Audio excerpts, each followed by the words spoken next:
So welcome back, part 3 of our conversation for a better world with Mel, and we're talking about suicide, the hidden epidemic. So we're now opening up to the audience to ask questions. And who's first? So when you went to hospital, one of my daughters suffers from mental problems, and I took her to Hornsby Hospital because she wanted to kill herself. And we sat there for 5 hours. Then we didn't even get seen by a doctor. We got seen by a nurse, and we were living on the Central Coast. And they told us at the hospital, because we weren't residents living in the Hornsby Shire, even though her father and his partner lived in the Hornsby Shire, that they wouldn't treat her and we had to go home. So I had to take her home. I can't believe, I'm gobsmacked. Like, I am so angry. Why should it matter where you can, Yep. if you hurt yourself anywhere, She told them that she wanted to cut herself, and she had in the past done that. And they said, oh, you don't live in the area, we can't treat you, got no one here, oh, you'll have to go to Gosford Hospital. It's terrible. We See, went they're to not Gosford equipped. Hospital and they wouldn't even admit her in there, so I just had to deal with it. They're just so not equipped to deal with it. And the other thing I didn't mention before with Moana is that we won't make people give us information. If they want to just tell us their name's John, that's all we need to talk to them. We don't need their phone numbers and all, and we're not going to be keeping records unless they want us to follow something up for them, and we need to contact them back. But otherwise, they can come back as many times as they like, but we won't keep information stored about people. So they can be completely anonymous, really. So I just think that our system doesn't really care. They don't care that people are killing themselves. I think they care, but they don't know what to do. They just don't. The system is broken. It's an epidemic now, and COVID's got a lot to answer for that. And they're just trying to work out how they're going to fix this now. Yeah. And that's why doing things like safe spaces, having an alternative for people, because a lot of people are scared to go into the hospital. They've been treated so badly, they don't want to go back there. So they suffer in silence at home until they kill themselves. All these people that live in a rich area ask for donations. Well, yeah, I know. Easier said. I've got we are waiting for the, what is it, the donatable gift registry thing so that people can get a tax deduction. We're still waiting for that from the ATO, but I have got a GoFundMe page. We've only raised about $4,000, so we need to raise a lot more than that. But it's hard because it's in my name. It can't be in the charity's name until we're recognised as the charity. So it's in my name. Probably some people might not want to put money into it because of that, or maybe it's just because they can't get a tax deduction at the moment. So, but that'll all solve itself hopefully in July. And they can, But I mean, there's lots of people with money. It's just that there's been so many other things that people, like with the floods that came happening. People are giving money to the floods, but all those flood victims are going to have mental health issues now too. Absolutely. That they've got to deal with. So it's just flow-on effect, it's a spiral. Any other questions? I've got two. So in terms of finding a safe space, have you considered going and looking at properties or shop fronts that are for lease, that have been long-term with no tenants? And the reason why I say that is that my father-in-law's an artist, and at DY, there was an owner of a shop his shop was sitting free. there empty. Yeah, so they have that space for free, ongoing. So that is an opportunity to, if something in Mona Vale or something like that is long-term out of being leased, maybe the owners would consider giving it over because it's a very, great cause. Could be one way of looking at it. Yeah. Actually, there's a shop on Mona Vale Road. It used to have plants and they always had Santa Claus out the front of it. That's been closed up and empty for ages. Yeah. contact the real estate. Nothing, it doesn't hurt to ask. People No. can say no, no, no, no, no, and then eventually you might just get lucky. Yeah, Somebody yeah. might go, this is a great cause, let's do it. Yeah. No, it's a great idea. I get a bit disheartened because I keep trying things and it doesn't work, so I give up sometimes. What about churches? Like churches Now, the problem with that is, because churches often have come up, a lot of people won't go if they think it might have something to do with religion, and we have to be mindful of that, because we don't want to be... Anyone that comes in and works in the space as well, even if they're practicing Christians and what have you, they can't really disclose, or it's not really, you know, that's the issue with the churches. And also, churches usually are busy Friday and Saturday nights. They do, you know, the youth groups and all that. So we need, once we're open, there has to be permanent time. People need to know when it's there, you know, like it can't be changing all the time. Yeah. So that's the issue with the churches, yeah. I mean, surf club halls, people have talked about, but the same thing. They're always rented out, you know, for engagements and weddings and stuff on the weekends, and that's the worst time, is the weekends for suicide. So, yeah. Good thought, though. Just, yes. Volunteers, what do you have to do to become a volunteer? Oh, well, you can fill out an expression of interest, and then we get a few together, and then we'll do another batch of interviews. We've just done 3 days of interviews, and then there's training to be done as well. And that training includes a 2-day assist course, which is assist training, which is very comprehensive. Yeah. It's a really good course to do. And the other one that we're trying to get people to do is the Roses in the Ocean peer companion course. At the moment, we've only been given 10 places for free. But once again, it's one of those things, it costs money to train people, Yeah. and we don't have the money. So we're relying on the assist people, because we're sort of getting along well with the local PHM, which is, what is it? Public Health Network. Yeah. They gave us 30 spaces in the assist program for free, and they're $500 each normally. So we were very fortunate to get that, and that's next week that they're doing that. So, you know, as training if we can get stuff for free, we'll always let everyone know. Otherwise, if we have to be paying out, we just need to get money in, so that we can arrange courses. What's your Facebook page for Northern Beaches Northern Cares? Beaches Cares, and it's on this as well. So there's a pile of them there. We can have a look. So Northern Beaches Cares, and that'll always be kept up to date with the latest stuff. Yeah. Is there a particular emotion that you could pinpoint that sort of underlines considering suicide? Is there like... I think shame's a big one. Shame. I couldn't have told you that a year ago. I'm coming up to the year anniversary, and I didn't know that that's what it was. But I think shame, and I believe that it's a very big cause of people suiciding. And like the act of going through it, is it something that overwhelms you and you just cannot sort of extract yourself from those thoughts and feelings? You can't extract yourself from it. Not if you're dealing with it on your own. Yeah. I mean, I don't know the answer to that as far as if someone was there at the time. Well, I've had an experience on the phone with Gabrielle over here. She happened to ring, and I'd had a bad, something bad had happened after my suicide attempt. And she just happened to ring, and she kept me on that phone until I got to the point where I was laughing. But it took a lot of getting me to that point, back out of, because I just wanted to die again. And that's why I say it becomes much easier to get to that point once you've been there. So you really want to try and stop people getting to that point. You made your mind up about it. Oh, well, you know, when you feel pain like that, how long can it go on for? You know, if you've got pain because your leg's broken, it's agonising pain, you want something for it, don't you? You know, you don't want to put up with that pain. Well, if this pain is happening all the time, you don't sleep, you're crying, you know, you get headaches because you're crying as well, and it's insurmountable.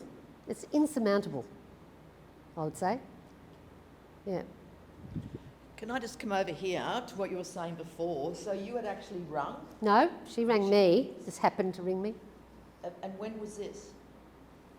Well, it was after I came home from hospital, but, it was still in COVID, I think. Yeah, Yeah, it was still in COVID. yeah. Just to make sure that she knew that there was somebody there for her. And it was a conversation that I didn't expect to have, but I just knew that I had to stay there. And she wanted to go. It's like, no, you're not going anywhere. So I just stayed there as long as I needed to, Yeah. and we got through it. Mm. Thank you. And this was on the phone? Yep. And how long were you on the phone for? Probably half an hour. Yeah. Probably half an hour. Yeah, I think I just finished work, so I just gave her a call after work. But she often You did know. give me a Yeah. call, you know. Yep. Yep, stay connected. Yeah. And, I just stayed in the car park. Didn't go because I knew I had to be Yeah. there every second. Mm. So tell me more about it. So you rang, she said hello. Could you tell from the hello that there was something amiss? When? I think she just came up with it and just was in I think I burst into tears. tears of I Mm. can't do this anymore. Yeah. And I was just going through it with her. Can't do what? Just went step by step. And Yeah. we We got the others laughing it. by the end of Yeah. it. But the whole time I was wanting to get off the phone because I felt Yeah, I didn't absolutely. really want to be going Yeah. talking about this, but I did, and I ended up getting past it. And that's what it's about. She listened, and she was encouraging, and she knew the right words to say. So it got me So through. how long after your attempt was this? Well, it was probably within 3 months. Well, I was in hospital, forget about the month after. Oh, it might have been within 4 months, maybe. And why didn't you want to, given everything you had gone through, why didn't you want to keep talking with her at the time? Do you know, the way you feel is that, how can I explain this? You feel that everyone else thinks you're overreacting and that it's very unimportant. So you feel like you're a bit stupid. That, I shouldn't really be thinking, I should be grateful. I live in a great place, I should be grateful. Why am I like this? So you get really down on yourself. But I am like this. And I have to be, and someone like Gabrielle was able to be kind enough to stay on the phone, listen to me and talk me through it. And that's what we've got to learn to be like. Have time to talk to people. So tell me, what were 2 or 3 of the things that Gabrielle did and or said that was able to kind of talk you back down? What are a couple of things that stand out? That if you were training people up, that you would use Gabrielle's example Well, of you were using, what was the, you were talking about the campfire. Yes. It's It's a process. and I had to have the children at the campfire. It was just something that she got me going through. I can't describe it really, but I had to keep talking about how I was feeling when that was happening, and it just helped me just get lighter and lighter.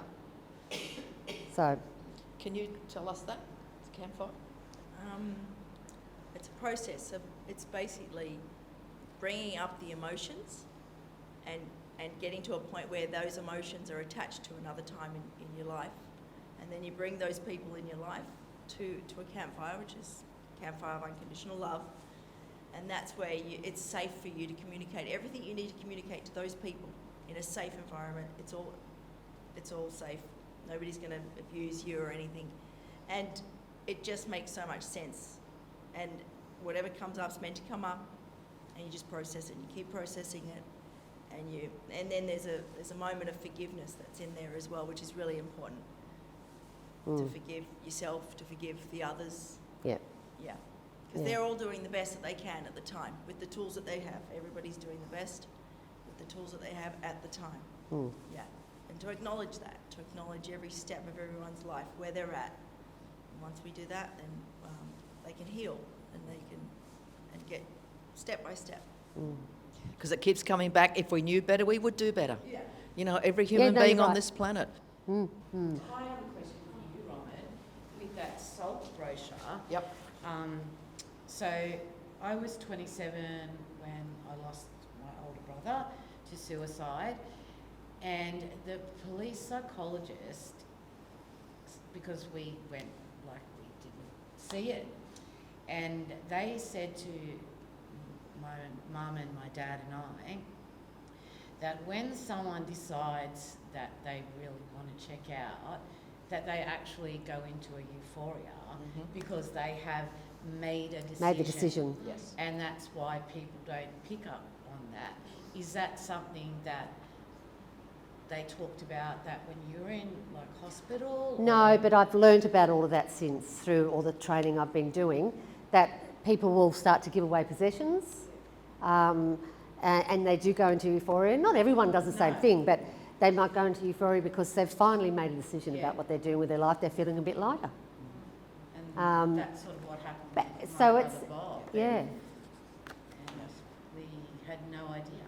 So there's signs that you can look out for with people. You know, it's worth noticing. And there's the gatekeeper course that the council runs, which is on Zoom still. Yeah, it's only basic, but it's it helps you look for signs. It's free, and it helps you to look for the signs of, you know, if you're at a function and someone that you've seen before, and they're usually quite gregarious, but they were very quiet this particular day, and you might want to delve into that a little bit and just check what state their head's in, you know. And don't be afraid to say straight out, you're not thinking of suicide, are you? Or something like that. So, and if they have, and they do say that, you would, if they say, yes, I am, you would then ask, have you thought about how you're going to do it or when you're going to do it? Because then you'll get an idea of what the time frame we've got to talk about here. If they're only just thinking about it, you can get them some help, you know, contact someone and take them and see someone.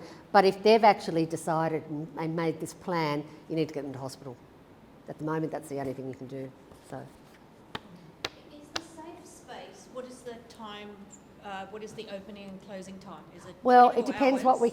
it will be 24 hours when we've Okay. got our own space, and we've got to build up to it. I mean, I'd like it to be 24 hours tomorrow, but if we're sharing a space with someone else, if they've open certain hours, we can only have it at certain hours. Sure. But evenings will be an important time. Even though, I mean, the time of day I chose was the morning, so that's why you need to be 24/7, because you never know when you're going to be feeling like that. So, Okay. yeah.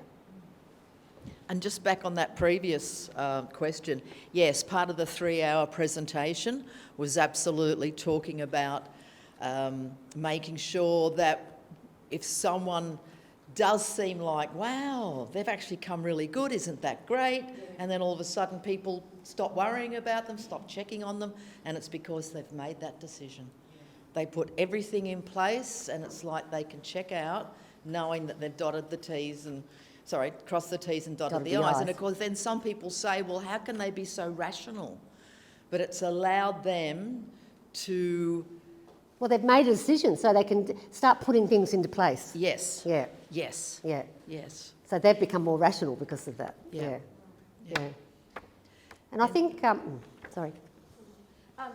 Just on the whole male suicide, it's a very difficult, I think it's very difficult, I'm generalising because I'm not a man, but for men to open up that conversation. And I say that because a very close friend of ours did suicide, and the attempt was done first, and then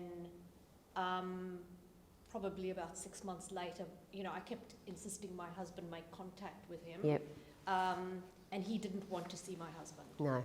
And then eventually, after about 18 months, they got together to have a chat. And I kept saying, you need to not ask the question, are you okay? You actually need to get the trust going so you can open up the conversation and start talking about what had happened. Which eventually he did get to that point of never mentioning the word, but actually did talk about it. And slowly but surely, like the layers of the onion, he started opening up further. Mm-hmm. And, but in the end, you know. Yeah. Yeah. Well, I mean, I think But the signs were there. He the taken signs his were there, daughter- yeah. Daughters overseas to England. He did everything. 5-star hotels. They went to soccer matches. And I kept saying to his So he wasn't worried about the future. He was no, just, I was yeah. saying to ex-wife and my husband, I feel like he's saying goodbye to his life. Like those signs were there, you know, all posting the photos and all of this, and we go, where does Oh, all it's this heartbreaking. money come from, you know? Heartbreaking. Yeah.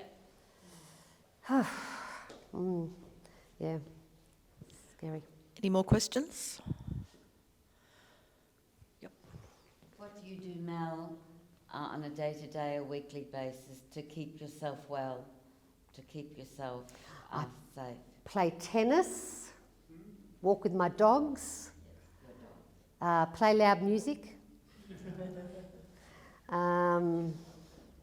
Well, this is keeping me really busy too, so it's stopping me having time to sort of think too much about it.